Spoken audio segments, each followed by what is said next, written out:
नमस्कार। Competition war के YouTube channel में आपका स्वागत है। मैं संदीप हाजिर हूं आपके लिए लेकर लक्ष्य सीरीज में एक नई वीडियो। और दोस्तों लक्ष्य सीरीज में हम बात कर रहे हैं विजन आईएएस के पीटी 365 की। और दोस्तों आज बारी है साइंस एंड टेक की, और साइंस एंड टेक में हम बात करेंगे जेम्स वेब टेलीस्कोप की, जो कि नासा की एक बहुप्रशिक्षित परियोजना है। और दोस्तों नासा क्या है? नासा है यूएसए यानी कि यूनाइटेड स्टेट ऑफ अमेरिका का एक अंतरिक्ष एजेंसी, और जिसने एक टेलीस्कोप लॉन्च किया है जिसका नाम है जेम्स वेब स्पेस टेलीस्कोप। तो दोस्तों जेम्स वेब स्पेस टेलीस्कोप ने खगोलविदों को एक नई तस्वीर में प्रारंभिक ब्रह्मांड की एक झलक प्रदान की है। तो इस टेलीस्कोप ने सुर्खियों में इसलिए रहा क्योंकि इस टेलीस्कोप ने एक नई तस्वीर प्रदान की प्रारंभिक ब्रह्मांड की एक झलकियों की। ठीक है, किसके लिए? एस्ट्रोनॉट्स के लिए, खगोलविदों के लिए।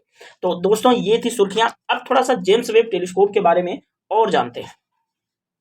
दोस्तों नासा के जेम्स वेब टेलीस्कोप ने MACS 0647 नामक एक आकाशगंगा के समूह और अत्यंत दूर स्थित आकाशगंगा MACS 0647 ZD की तस्वीर ली है। तो जेम्स वेब टेलीस्कोप ने दो आकाशगंगाएं हैं जिनकी दूर से तस्वीर लिया है। और दोस्तों वैज्ञानिकों का मानना है कि यह प्रारंभिक ब्रह्मांड में आकाशगंगाओं के विलय की घटना हो सकती है। ठीक है, जो तस्वीर ली है उसके बारे में हम बात कर रहे हैं। तो दोस्तों दूर स्थित आकाशगंगा को ग्रेविटेशनल लेजिंग नामक एक विशिष्ट प्रकार की अवलोकन योग्य परिघटना के कारण देखा जा सका है। ठीक है, तो दोस्तों जेम्स वेब टेलीस्कोप की बात करें तो दोस्तों जेम्स वेब स्पेस टेलीस्कोप या वेब भी इसे कहा जाता है। और दोस्तों नासा, मैंने बताया यूएस की स्पेस एजेंसी की सबसे बड़ी और सबसे शक्तिशाली अंतरिक्ष विज्ञान संबंधी क्या है? दूरबीन है। टेलीस्कोप का मतलब होता है दूरबीन। ठीक है, पता चल गया कि जेम्स वेब टेलीस्कोप क्या है? एक दूरबीन है। दोस्तों इसे पहले नेक्स्ट जनरेशन स्पेस टेलीस्कोप के नाम से जाना जाता था। किसको? जेम्स वेब टेलीस्कोप को। और दोस्तों यह telescope NASA, European union space agency और कनाडियन स्पेस एजेंसी के बीच एक अंतरराष्ट्रीय सहयोग पर आधारित परियोजना है। किसको किसको मिलाकर?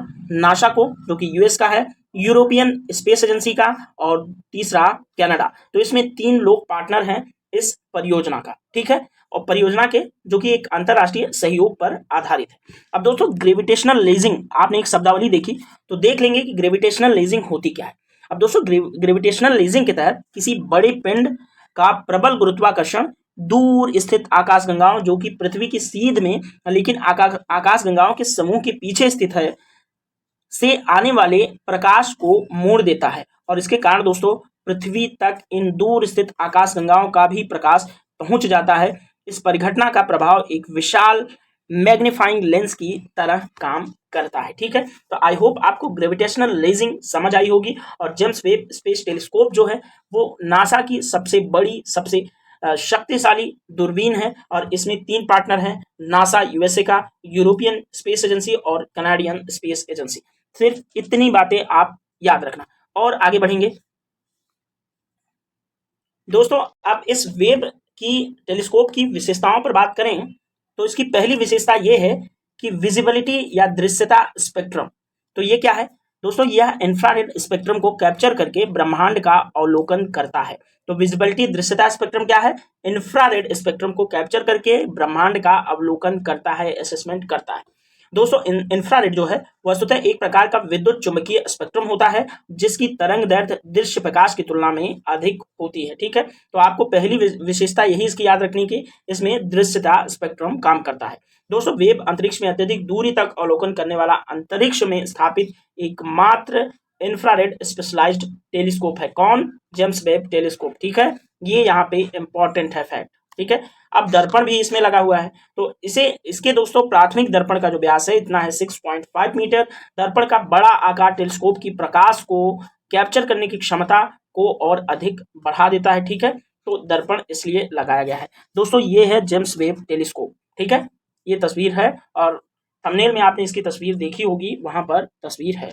दोस्तों सूर्य की तरफ से साइड, सूर्य की तरफ की साइड, अच्छा ये टेलीस्कोप के बारे में है। तो दोस्तों टेलीस्कोप की गर्म और ठंडे साइड के बीच तापमान का अंतर बहुत अधिक है। गर्म साइड का तापमान पानी को उबाल सकता है और ठंडे साइड पर नाइट्रोजन जम सकती है। ये टेलीस्कोप की विशेषता है, कोई खास नहीं है। ठीक है, आगे बढ़ेंगे दोस्तों, कुछ महत्वपूर्ण शब्दावलियों पर बात करेंगे, क्योंकि अब इसमें इतना इंपॉर्टेंट है, इतना आप जान लें, बस इतना काफी है। शब्दावलियों पर बात करें, क्योंकि ये शब्दावलियां हमेशा चर्चा में रहती हैं। जैसे दोस्तों एग्जाम में पूछा जा सकता है कि लैग्रांज जो पॉइंट होता है वो क्या होता है, ठीक है, ऐसे ही क्वेश्चन बना देगा कि लैग्रांज पॉइंट क्या है। तो लैग्रांज पॉइंट आपको क्लियर होना चाहिए दोस्तों। लैग्रांज जो बिंदु है उस पर दो बड़े द्रव्यमानों वाले पिंडों का गुरुत्वाकर्षण खिंचाव समान होता है, ठीक है, दो बड़े द्रव्यमान वाले पिंड हैं, उसका जो खिंचाव है वो क्या होता है, समान होता है, ठीक है। और यह खिंचाव दोस्तों किसी उपग्रह को उन दोनों पिंडों के साथ गति करने हेतु आवश्यक अभिकेंद्रीय बल प्रदान करता है। तो लैग्रांज पॉइंट आपको समझ आ गया होगा, ठीक है दोस्तों। अगर वेब टेलीस्कोप के स्थान और कक्षा की बात करें, तो ये जो टेलीस्कोप है दोस्तों, जेम्स वेब टेलीस्कोप, यह पृथ्वी के बजाय सूर्य की परिक्रमा करेगा, ठीक है, और इसे पृथ्वी से 1.5 मिलियन किलोमीटर दूर दूसरे लैग्रांज बिंदु यानी कि L2 पर स्थापित किया गया है। लैग्रांज पॉइंट आपको क्लियर हो गया होगा। अब दोस्तों L2 जो है लैग्रांज पॉइंट 2 पर स्थापित टेलीस्कोप पृथ्वी की सीध में एक निश्चित स्थान पर स्थिर रहते हुए सूर्य की परिक्रमा करता है। और दोस्तों इस अवस्थिति पर वेब का बड़ा सनशील्ड सूर्य और पृथ्वी के प्रकाश तथा ऊष्मा के से टेलीस्कोप की क्या करता है, रक्षा करता है, ठीक है। इतनी जानकारी आपके लिए इंपॉर्टेंट थी। आगे देखेंगे जेम्स वेब टेलीस्कोप में और क्या है। दोस्तों जेम्स वेब टेलीस्कोप के अंदर एक सबसे बड़ा जो क्वेश्चन मार्क है, सवाल है, वो ये है कि अगर जेम्स वेब टेलीस्कोप ब्रह्मांड के लिए लॉन्च किया गया है, ब्रह्मांड के निर्माण से संबंधित बातों का अध्ययन करेगा, तो जेम्स वेब टेलीस्कोप को लेकर के क्वेश्चन ये बनता है कि किस तरह से जेम्स वेब टेलीस्कोप ब्रह्मांड की समझ को बेहतर बनाने में मदद करेगा, ठीक है। तो देख लेंगे, यहाँ से मुख्य रूप से 4 बातें दी हुई हैं और इन चारों बातों के जरिए हम समझने की कोशिश करेंगे कि आखिर किस तरह से जो जेम्स वेब स्पेस टेलीस्कोप है वह ब्रह्मांड की समझ को बेहतर बनाने में मदद करेगा। यानी कि हमारे खगोलविद जो हैं, जो वैज्ञानिक हैं, जो ब्रह्मांड को समझने में, ब्रह्मांड की उत्पत्ति को समझने की कोशिश कर रहे हैं, लगातार उसका अध्ययन कर रहे हैं, उनके लिए किस तरह से जेम्स वेब स्पेस टेलीस्कोप लाभदायक होगा। तो पहली बात यह है कि प्रारंभिक ब्रह्मांड, इससे बिग बैंग घटना के महज 100 मिलियन वर्ष बाद विकसित हुई आकाशगंगाओं को देखा जा सकेगा। सबसे बड़ी बात जेम्स वेब टेलीस्कोप से ये है। तो दोस्तों बिग बैंग सिद्धांत आप जानते होंगे कि एक वैज्ञानिक थे जिनका नाम है जॉर्ज लेमेंतेयर। इन्होंने बिग बैंग की घटना का जो है सिद्धांत दिया था। बिग बैंग क्या है, बेसिकली ये बताते हैं कि एक महान विस्फोट हुआ, उसी से ब्रह्मांड का निर्माण हुआ था। बिग बैंग में एक मतलब मोटे तौर पर यही होता है बिग बैंग। और दूसरा एक्सोप्लैनेट्स जो होते हैं वो पृथ्वी के समान दिखने वाले जो एक्सोप्लैनेट्स के वायुमंडल के आकलन में जो है जेम्स वेब टेलीस्कोप से मदद मिलेगी, एक्सोप्लैनेट्स के आकलन में मदद मिलेगी। अब दोस्तों इससे क्या है कि जीवन की संभावना वाली गैसों से युक्त एक्सोप्लैनेट्स की खोज संभव हो सकेगी। जेम्स वेब टेलीस्कोप कुछ ऐसे नए ग्रहों को खोजेगा जहां पर जीवन की संभावना से युक्त, यानी कि जहां पर जीवन पॉसिबल हो, ऐसे कुछ ग्रहों की खोज भी जो है जेम्स वेब टेलीस्कोप के जरिए की जा सकेगी। तीसरी बात यह है कि आउटर प्लैनेट्स। अब आउटर प्लैनेट्स में क्या है, जैसे कि जो सौर कक्षा के बाहर होते हैं, जैसे सूर्य के आसपास जो ग्रह होते हैं, 9 ग्रह वैसे माना जाता है। एक प्लूटो को तो ग्रह के रूप में कंसीडर नहीं किया जाता, लेकिन प्लूटो भी एक ग्रह है। कुल मिला के 8 ग्रह ही है, लेकिन 9 ग्रह हम बोल देते हैं। तो दोस्तों जो सूर्य की कक्षा के बाहर होते हैं उसको हम क्या बोलते हैं, आउटर प्लैनेट्स। तो आउटर जैसे बृहस्पति, शनि और यूरेनस और नेपच्यून जैसे ग्रहों की निगरानी भी इससे की जा सकी, यानी कि सूर्य की से जो काफी दूर स्थित ग्रह हैं उनकी भी निगरानी इस जेम्स वेब स्पेस टेलीस्कोप से की जा सकी। दोस्तों इससे समय के साथ साथ इन ग्रहों के वायुमंडल में होने वाले बदलावों को जानने में भी जो है मदद मिलेगी, ठीक है।